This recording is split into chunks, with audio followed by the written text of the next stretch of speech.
وأيضا الكبار لخدمة الفلاحة بتكلفة مادية أقل وأثر كبير في نفس الوقت.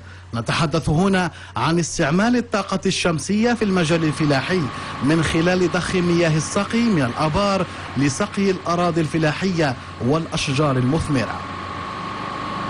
الطاقة الشمسية الطاقة النقية في الحقيقة، لأن كنا كنخدموا بالضوء. حاليا أنا كنخلص تقريبا واحد 120 مليون في العام. لهذا فكرت باش ندير طاقة شمسية، وجربت في الفيرمات الصغار بحال هذه، ولقيت راسي أنني كنخلص تقريبا ثلث في اللي كنخلص قبل. ثروة شمسية مهمة تصل إلى أكثر من 3000 ساعة سنويا من أشعة الشمس، أي بقدرة إنتاجية تصل إلى 5 كيلووات في الساعة. إذن هي ثروة طبيعية كبيرة ومجانية إذا تم استغلالها على منحى جيد تحققت بفضلها الثمار والنتائج المرجوة.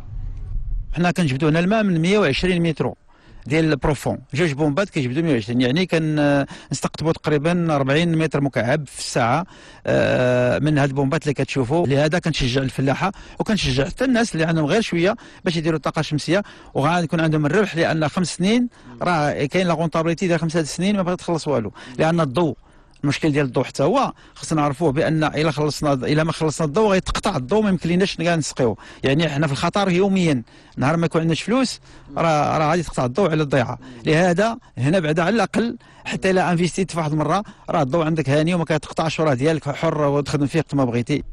جلب المياه من الآبار باستعمال الطاقة الشمسية له مزايا متعددة، أهمها تخفيض مصاريف الفلاحين وتكاليف الدعم الذي تقدمه الدولة، والحفاظ على البيئة من التلوث، وتحقيق الإنتاج الفلاحي بأقل تكلفة مادية.